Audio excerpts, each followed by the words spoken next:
মাদারীপুরে ভূমি কার্যালয়গুলোতে ঘুষ বাণিজ্য, দুর্নীতি ও হয়রানির অভিযোগ দীর্ঘদিনের। টাকা না পেলে গ্রাহকদের হয়রানি করে কিছু অসাধু কর্মকর্তা। বিভিন্ন সময় তাদের অসহযোগিতার প্রতিবাদ জানালেও সুফল মেলেনি, উল্টো বেড়েছে হয়রানি। বিস্তারিত ডেস্ক রিপোর্টে। সরকারি নিয়মনীতির তোয়াক্কা না করে মাদারীপুরের কালিকাপুরে ঘুষ বাণিজ্য চালিয়ে যাচ্ছেন ভূমি কর্মকর্তারা। তাদের বিরুদ্ধে ঘুষ বাণিজ্য ও অসদাচরণের অভিযোগ স্থানীয়দের।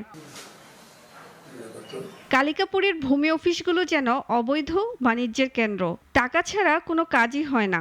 বেআইনি ও বিধি বিরুদ্ধ উপার্জনে কর্মকর্তা এমনকি কর্মচারীরা সম্পদের পাহাড় গড়েছেন। একটা উজুহাত দেখায় যে এখানে এত লাগবে, এখানে এত লাগবে, আর হ্যাঁ সারা কাজ হইব না। আপনার লেনদেন না ভাঙা পর্যন্ত কাজ হইব না। তহসিল অফিসের টাকা ছাড়া কথা কয় না, ওই তহসিল অফিসকে ওই মাদারপুরের কথা কয় না। ভূমি কর সহ জমি সংক্রান্ত কাজ এখন অনলাইনে করার সুযোগ থাকলেও গ্রামের অসচেতন মানুষের সরলতাকে পুঁজি করে চলছে তহসিলদারদের ঘুষ বাণিজ্য।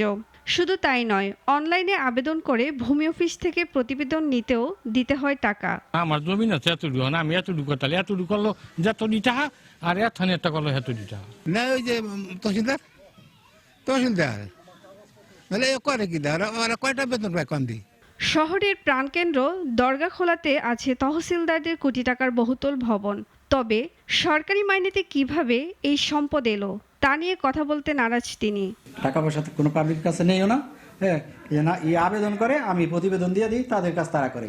এরপরে আমরা হোল্ডিং করে তার খাজনা কার্ডটা হইলে সে আবেদন করে খাজনা কেটে দিই। অনিয়ম নিয়ে দীর্ঘদিনের অভিযোগ থাকলেও জানেন না জেলা প্রশাসনের শীর্ষ রাজস্ব কর্মকর্তা। অভিযোগ পেলে ব্যবস্থা নেওয়ার কথা বললেন তিনি। যদি কোনো অনিয়ম বা দুর্নীতির কোনো খবর যদি জেলা প্রশাসন মাদারীপুরের কাছে আসে, আমরা কিন্তু সেই বিষয়ে খুবই স্ট্রং এবং অবস্থান নিচ্ছি তার বিরুদ্ধে এবং ব্যবস্থা গ্রহণ করছি। এমন পরিস্থিতিতে ভূমি অফিসের স্বাভাবিক পরিবেশ ফেরাতে ঘুষখোর অসৎ এসব কর্মকর্তাদের আইনের আওতায় আনার দাবি ভুক্তভোগীদের। সুলতানা মরিয়ম, নাগরিক।